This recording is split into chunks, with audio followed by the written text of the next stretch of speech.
Hey, and welcome back to the Easy Breezy Boss Life podcast. I am Lisa Sabala. Today's episode is all about a hard truth that I learned through some very difficult experiences. It's actually an experience that cost me more than I'd like to admit. I'm calling it my big mistake. And believe me, the lesson that came with it is something I want you to understand without making the same missteps that I made. So, what is this big mistake? It's actually a mistake that could make or break your team. It's the L word, loyalty. Let's talk about what truly drives loyalty in a team, whether it's a team of virtual assistants or you have junior staff or interns or anyone who is supporting you. If you have good team members, the kind who stick with you during the hard, unpredictable times, pandemic times, they are absolute gold. These are people who push through challenges, who take on tough tasks, and they show up even when the going gets rough. And they're built for that. It's amazing. That's because they have loyalty. But even the best team members will eventually walk away if they feel disrespected. No matter how dedicated or passionate someone is about their work, a lack of respect from their client, their employer, their supervisor, their someone who they work for, that is just a total deal breaker right there. And I say this because I have been there. I have been both a boss who's made mistakes and as someone who's seen the results of those mistakes firsthand.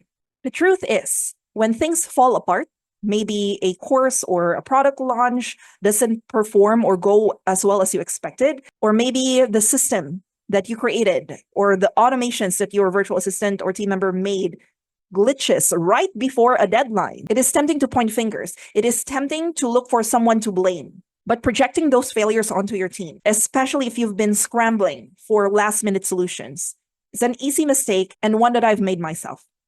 It might feel uncomfortable to say this, but someone needs to.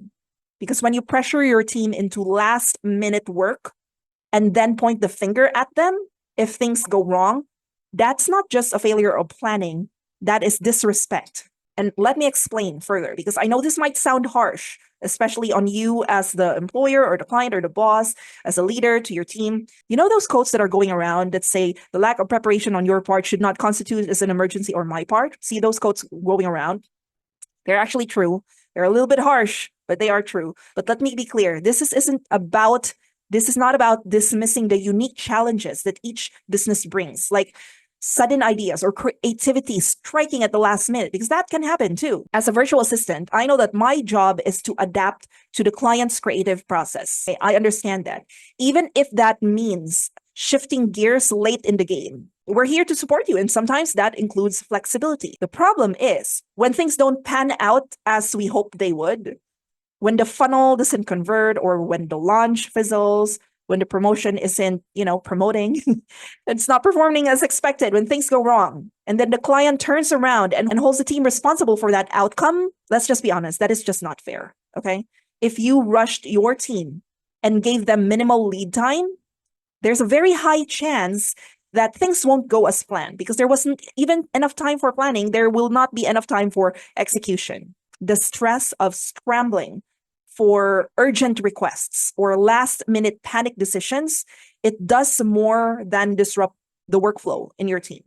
It actually sets your team up to fail. Any leader, CEO, or boss who constantly rushes, who's always saying urgent tasks or ASAP, and then panics when there's a hiccup, that person is not leading. They are just reacting. I hope that's not you, because that was me before, okay? If that's where you are right now, though, it might be time to ask yourself if you are truly ready for leadership, because successful leadership requires structure and patience. It means recognizing the importance of lead time for your team and respecting the team's need for clear and organized guidance. Before I go on, you need to subscribe to this channel because, well, you haven't subscribed yet. Duh. Seriously, just subscribe because we'll love you so much if you do. All right, back to the script. Now, I don't take this lightly, and I'm not talking from a place of judgment, okay? Because trust me, I have been on both sides. I've made these exact mistakes, and they cost me very dearly. In fact, a few years back, I lost a couple of incredible team members, people who had supported me through thick and thin, who had been with me when my business was barely holding together. They stuck it out through the pandemic challenges, through economic setbacks. They were there. They showed up no matter how hard things got. But you know what? They still left. They left the team because despite all of that, they felt disrespected. They felt that I wasn't giving them the time or the space they needed to perform their best work. And that is on me. I'll admit, I used to think that it was enough that they were paid. I'm paying this person. They work for me. Okay. This was a really wrong mindset to have. Okay.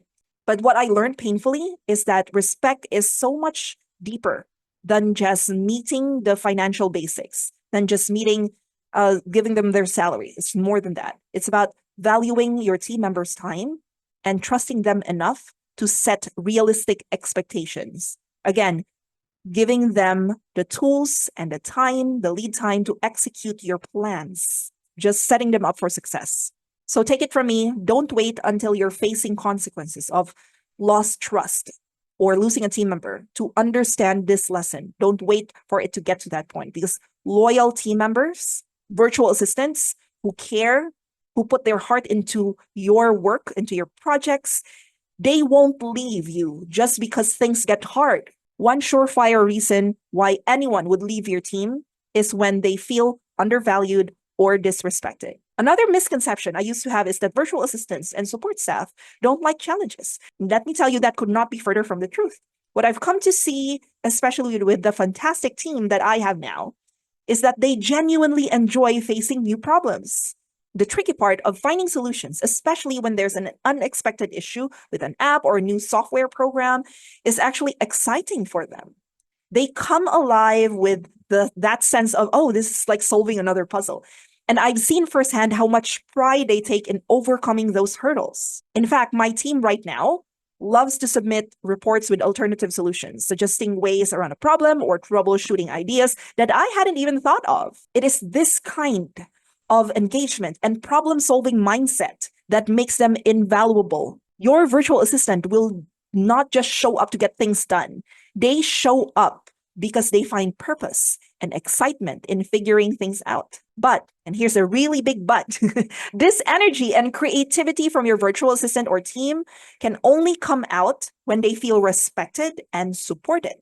If they are constantly battling a panic-prone boss, facing blame, or watching their personal time be disregarded, all of that engagement disappears. Because let me tell you, people who feel disrespected, they will not stick around. The takeaway here in this episode is simple. Just respect your team's time.